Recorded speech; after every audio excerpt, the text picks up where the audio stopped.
नमस्कार, आप हैं IPN 7 के साथ। सुबह 7 बजे आइए शुरुआत करते हैं ताबड़तोड़ खबरों का सिलसिला सुपरफास्ट न्यूज में।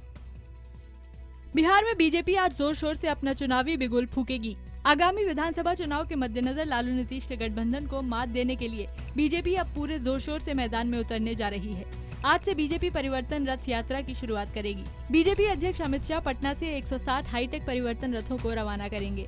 पार्टी महासचिव और बिहार प्रभारी भूपेंद्र यादव ने बताया कि ये रथ हर दिन 10 गांव जाएंगे और पार्टी की ऑडियो और वीडियो प्रचार सामग्रियों के जरिए जनता तक अपनी बात पहुंचाएंगे।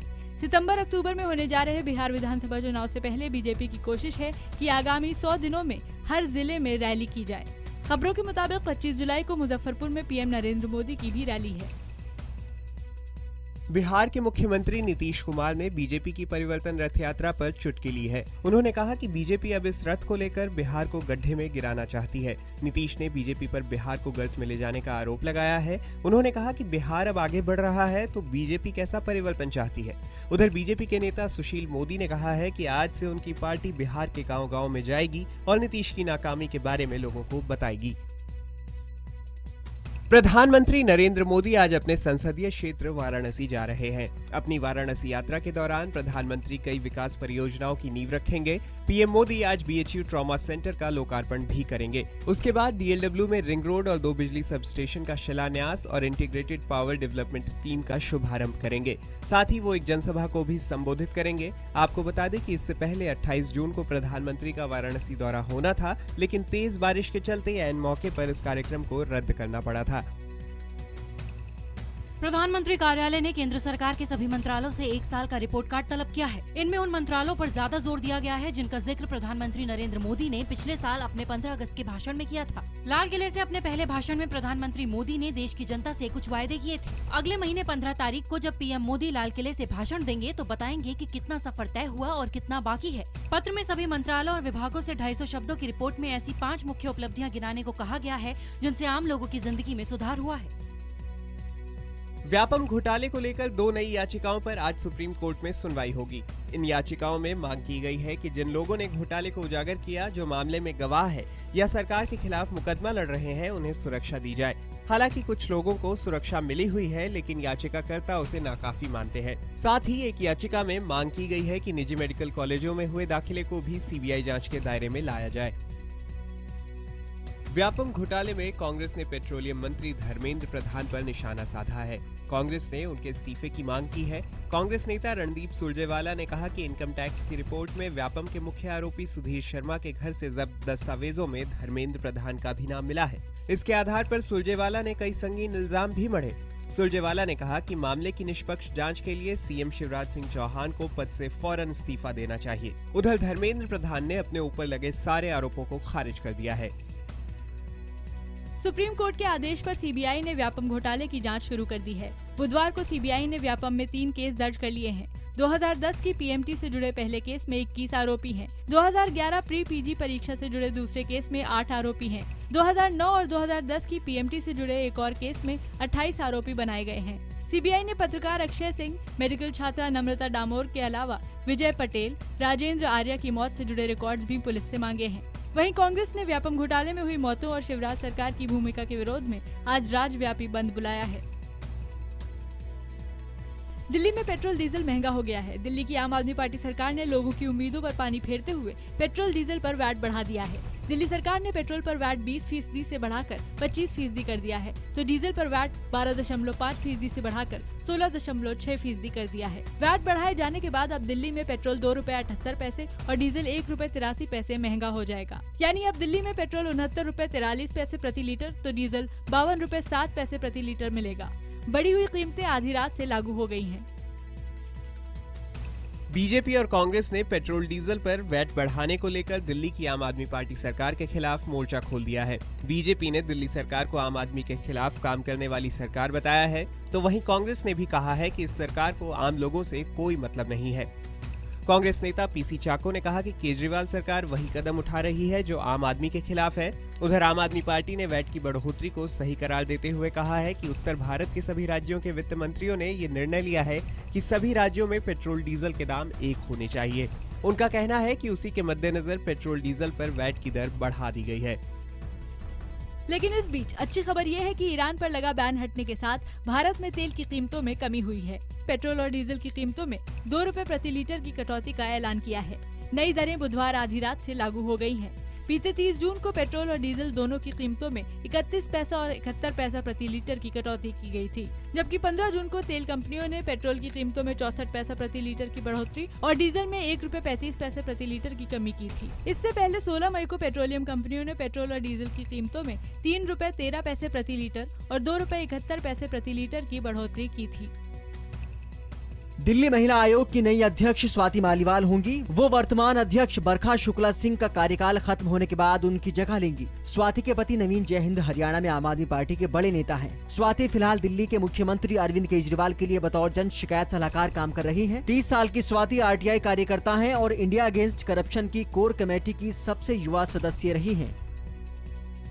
स्वाति मालीवाल के दिल्ली महिला आयोग के अध्यक्ष बनाए जाने पर विपक्षी दलों ने केजरीवाल पर भाई भतीजावाद की राजनीति करने का आरोप लगाया। वहीं आम आदमी पार्टी ने स्वाति मालीवाल की नियुक्ति पर सफाई दी है। पार्टी ने कहा है कि स्वाति मालीवाल अरविंद केजरीवाल की मौसी की बेटी नहीं है और न ही वो आपकी सदस्य हैं। आपको बता दें कि स्वाति मालीवाल को इस पद पर नियुक्त करने के बाद से ही प्रशांत भूषण और विरोधियों ने केजरीवाल पर भाई भतीजावाद का आरोप लगाया है। इस मामले पर बीजेपी का कहना है कि कहीं सोमनाथ भारती और कुमार विश्वास को बचाने के लिए तो अपने लोगों को इस पद पर नहीं बैठा रहे हैं केजरीवाल। स्वाति मालीवाल को दिल्ली महिला आयोग के अध्यक्ष पद के लिए चुने जाने पर हुए विवाद के बाद सीएम केजरीवाल ने तंज कसा। स्वाति मुद्दे पर केजरीवाल ने ट्वीट किया है कि कुछ न्यूज चैनलों के लिए ब्रेकिंग न्यूज है कि वो मेरे चाचा की साली के जीजा की भतीजी के ससुर की भांजी के भतीजे की साली के भाई की बेटी है। इस ट्वीट से कुछ देर पहले केजरीवाल ने ट्वीट कर सफाई दी थी कि स्वाति से उनकी दूर दूर तक कोई रिश्तेदारी नहीं है। दिल्ली में 2 लड़कियों पर एक ऑटो वाले का एमएमएस बनाने का आरोप लगा है। खुद को बचाने के लिए ऑटो ड्राइवर पहली मंजिल की खिड़की से कूद गया, जिसमें उसके दोनों पैर टूट गए। दरअसल एक लड़की ने सफदरजंग एनक्लेव जाने के लिए ऑटो लिया और पैसे देने के बहाने उसे कमरे में बुला लिया। थोड़ी देर बाद लड़की की विदेशी दोस्त भी आ गई। आरोप है कि दोनों लड़कियों ने शराब पी और फिर ऑटो ड्राइवर के साथ संबंध बनाने की कोशिश की। इसी बीच उसका एमएमएस भी बनाया। पुलिस ने आरोपी लड़की को गिरफ्तार कर लिया है।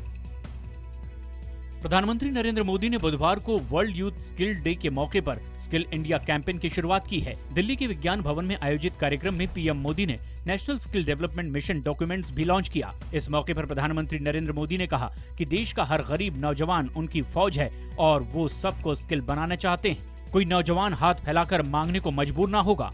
हर प्रशिक्षित युवा को कम से कम 8,000 रुपए का रोजगार मिले, इसके लिए सरकार ने गरीबी के खिलाफ जंग छेड़ी है। इस कार्यक्रम के जरिए 1 साल में करीब 24 लाख युवाओं को ट्रेनिंग दी जाएगी और सरकार उन युवाओं को स्किल सर्टिफिकेट भी देगी। स्किल इंडिया कैंपेन के मौके पर कौशल विकास मंत्री राजीव प्रताप रूडी ने कहा कि देश में महज 3.5% लोग ही हुनरमंद है। इस मौके पर रूडी ने कहा कि शिक्षा व्यवस्था की बदहाली के चलते भारत के युवाओं में हुनर की कमी है। वहीं रेल मंत्री सुरेश प्रभु ने कहा कि रेलवे देश में स्किल डेवलपमेंट प्रोग्राम के लिए स्टेशनों पर खाली पड़ी जगहों या कम इस्तेमाल होने वाली जगहों को वर्कशॉप, रेलवे स्कूलों और प्रशिक्षण संस्थानों को उपलब्ध करवाएगी। वहीं एनएसडीसी के सीईओ दिलीप शेनॉय ने कहा कि इस प्रोग्राम की लॉन्चिंग के साथ ही कई कंपनियां आईटीआई स्टूडेंट्स को 10,000 से अधिक नौकरियों की पेशकश करेंगी। प्रधानमंत्री नरेंद्र मोदी की अगुवाई में बुधवार को नीति आयोग की बैठक में नए जमीन अधिग्रहण बिल पर चर्चा हुई। इस बैठक में 13 राज्यों के मुख्यमंत्री शामिल नहीं हुए। आपको बता दें कि कांग्रेस ने पहले ही ऐलान कर दिया था कि उसके मुख्यमंत्री इस बैठक में हिस्सा नहीं लेंगे। कांग्रेस के शासन वाले 9 राज्यों के सीएम ने बैठक में हिस्सा नहीं लिया। इसके अलावा यूपी, ओडिशा और पश्चिम बंगाल के मुख्यमंत्री भी नहीं आए। वित्त मंत्री अरुण जेटली ने इस बैठक में शामिल नहीं होने वाले मुख्यमंत्रियों को अपने फैसले पर आत्ममंथन करने की नसीहत भी दी। वित्त मंत्री ने साफ कहा कि सरकार भूमि बिल पर आम सहमति बनाना चाहती है, लेकिन उसके लिए अनिश्चित काल तक इंतजार नहीं किया जा सकता। महाराष्ट्र विधानसभा में सत्र के तीसरे दिन बुधवार को विपक्ष ने जमकर हंगामा किया। इसके बाद विधानसभा की सीढ़ियों पर विरोध प्रदर्शन करने वाले विपक्ष की वीडियो रिकॉर्डिंग करने पर सरकार ने रोक लगा दी है।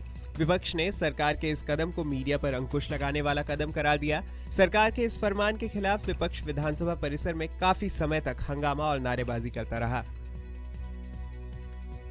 उम्र कैद की सजा काट रहे अमरमणि त्रिपाठी की बहू सारा सिंह की मौत में एक और खुलासा हुआ है। सारा सिंह की मां सीमा सिंह ने एक नोट जारी किया है जिसके मुताबिक सारा अपने पति से तलाक लेना चाहती थी। नोट में 15 मई को तलाक की अर्जी दाखिल करने का जिक्र है। इस नोट में साफ तौर पर लिखा है कि सारा के रिश्ते उसके पति के साथ ठीक नहीं थे। सारा की मां सीमा लखनऊ में एसएसपी से मिलने पहुंची और मौत से जुड़े कई और दस्तावेज एसएसपी को सौंपे। आपको बता दें कि कुछ दिन पहले सड़क हादसे में सारा की संदिग्ध परिस्थितियों में मौत हो गई थी।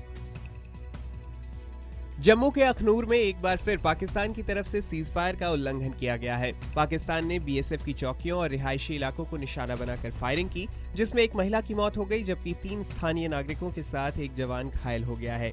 बीएसएफ ने भी पाकिस्तान की तरफ से हो रही फायरिंग का मुंहतोड़ जवाब दिया। पाकिस्तानी सेना ने भारत पर जासूसी का आरोप लगाते हुए पाक अधिकृत कश्मीर के भीमबेर में एक भारतीय ड्रोन को गिराने का दावा किया है। पाकिस्तान की इंटर सर्विस पब्लिक रिलेशंस ने एक बयान जारी कर ये जानकारी दी है। पाक सेना के मुताबिक इस ड्रोन ने पाकिस्तान की वायु सीमा का उल्लंघन किया, जिसके बाद पाकिस्तानी सेना ने इसे गिरा दिया। इसी मामले में इस्लामाबाद में भारतीय उच्चायुक्त TCA राघवन को बुलाकर वहां की सरकार ने विरोध भी जताया। भारतीय सेना की तरफ से अभी इस पर कोई बयान नहीं आया है। छत्तीसगढ़ के बीजापुर में माओवादियों ने 4 अगवा जवानों की बेरहमी से हत्या कर दी। इन 4 जवानों का अपहरण नक्सलियों ने 3 दिन पहले कुटरू नाम की जगह से किया था। हथियारबंद नक्सलियों ने इन 4 पुलिस वालों का सोमवार को बस में सफर करते वक्त अपहरण कर लिया था। मारे गए जवानों में जयदेव यादव, राजू तेला, मंगल सोढ़ी और रामा मज्जी शामिल हैं। जम्मू कश्मीर में 2 जुलाई से जारी अमरनाथ यात्रा के दौरान अब तक 2 लाख श्रद्धालुओं ने पवित्र अमरनाथ गुफा और शिवलिंग के दर्शन कर लिए हैं। इस साल अब तक एक सीआरपीएफ जवान सहित 13 यात्रियों की दिल का दौरा पड़ने से मौत हुई है। खराब मौसम के चलते पहलगाम और बालटाल बेस कैंप से कई दिनों तक यात्रा रोकने के बावजूद इसके श्रद्धालुओं के उत्साह में कोई कमी नहीं आई है।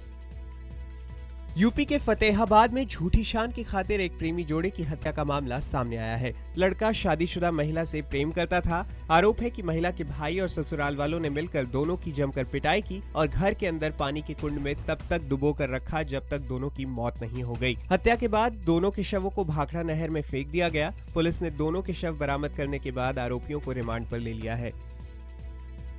यूपी के हमीरपुर में गांव के दबंग युवक पर पति के सामने ही पत्नी के साथ बलात्कार का आरोप लगा है। 7 महीने की गर्भवती महिला अपने पति के साथ रात के वक्त स्टेशन पर थी। गांव छोड़ने के बहाने दबंग ने दोनों को बाइक पर बिठाया और सुनसान जगह ले जाकर तमंचे के बल पर महिला के साथ बलात्कार किया। महिला की हालत बिगड़ने पर उसे अस्पताल ले जाया गया। पुलिस ने आरोपी युवक को गिरफ्तार कर लिया है। यूपी के मुजफ्फरनगर में जहरीली शराब पीने से 2 लोगों की मौत हो गई जबकि 2 लोग अस्पताल में जिंदगी और मौत से जूझ रहे हैं। गांव वालों का कहना है कि पुलिस और आबकारी विभाग से शिकायत के बाद भी जहरीली शराब का धंधा धड़ल्ले से चल रहा है। इनकी मांग है कि मृतकों के परिवार को आर्थिक मदद दी जाए और जहरीली शराब की बिक्री पर फौरन रोक लगे। इतना ही नहीं, गुस्साए लोग दोषी पुलिस वालों और आबकारी विभाग के अधिकारियों के खिलाफ कार्रवाई की भी मांग कर रहे हैं।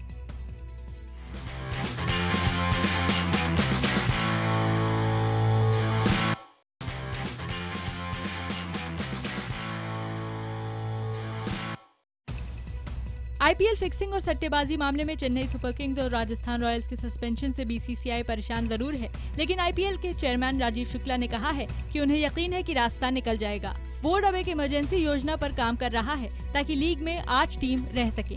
मुंबई में आईपीएल गवर्निंग काउंसिल की आपात बैठक से पहले राजीव शुक्ला ने बीसीसीआई अध्यक्ष जगमोहन डालमिया से कोलकाता में मुलाकात की। करीब घंटे भर चली मीटिंग के बाद ये तय किया गया कि आईपीएल के हक में फैसला लिया जाएगा। खबरों के मुताबिक ऐसी चर्चा हो रही है कि बीसीसीआई 2 साल तक 2 टीमों को चलाए और बैन खत्म होने के बाद मूल मालिक वापसी कर लें। दूसरा विकल्प 2 नई टीमों के लिए नए सिरे से बोली लगाना है, क्योंकि कई कॉर्पोरेट ने आईपीएल टीम खरीदने में दिलचस्पी दिखाई है। चैंपियंस लीग T20 को तत्काल प्रभाव से बंद करने का फैसला लिया गया है। चैंपियंस लीग की गवर्निंग काउंसिल के मुताबिक CL T20 के भविष्य के बारे में फैसला आगे होगा। कोलंबिया की सेना के हेलीकॉप्टर को उड़ाने का एक हैरतअंगेज वीडियो जारी हुआ है। बताया जा रहा है कि ये घटना 22 जून की है। इस हादसे में सेना के 4 जवानों की मौत हो गई थी जबकि 6 घायल हो गए थे। टैक्स बढ़ोतरी और पेंशन सुधार के खिलाफ एथेंस में आम जनता द्वारा जोरदार प्रदर्शन किया जा रहा है। बुधवार की रात हजारों की संख्या में युवाओं ने संसद के बाहर प्रदर्शन किया। प्रदर्शनकारियों को रोकने के लिए सुरक्षा बल को आंसू गैस के गोले दागने पड़े। अंतर्राष्ट्रीय मुद्रा कोष यानी कि IMF ने बुधवार को एक रिपोर्ट जारी कर यूरोजोन में हुए ग्रीस समझौते की काफी निंदा की है। IMF का मानना है कि यूरोजोन सदस्यों को ग्रीस की आर्थिक हालत का कतई अंदाजा नहीं है और ग्रीस की हालत उनके आंकलन से कहीं ज्यादा खराब है। IMF का कहना है कि यूरोजोन को ग्रीस के लिए एक नई योजना बनाने की जरूरत है, क्योंकि मौजूदा बेल आउट प्लान ना तो विस्तृत है और ना ही व्यापक। बुधवार को मुंबई में फिल्म हीरो का ट्रेलर लॉन्च किया गया। इस मौके पर फिल्म के मुख्य किरदार निभा रहे सूरज पंचोली और आथिया शेट्टी के अलावा फिल्म के प्रोड्यूसर सलमान खान भी मौजूद थे। इस मौके पर सूरज पंचोली भावुक हो गए और सलमान से गले लगकर रोने लगे। संजय लीला भंसाली की फिल्म बाजीराव मस्तानी का दर्शकों को बेसब्री से इंतजार था। फिल्म 18 दिसंबर को रिलीज होगी। फिल्म में रणवीर सिंह, दीपिका पादुकोण और प्रियंका चोपड़ा के लुक्स को छुपा कर रखा जा रहा था, लेकिन ये इंतजार जल्द खत्म होता दिख रहा है। बाहुबली ने 5 दिन में 215 करोड़ की कमाई कर ली है। भारतीय सिनेमा के इतिहास में 5 दिन में 200 करोड़ का आंकड़ा छूने वाली ये पहली फिल्म है। हम आपको बता दें कि बाहुबली का बजट ही 250 करोड़ का था।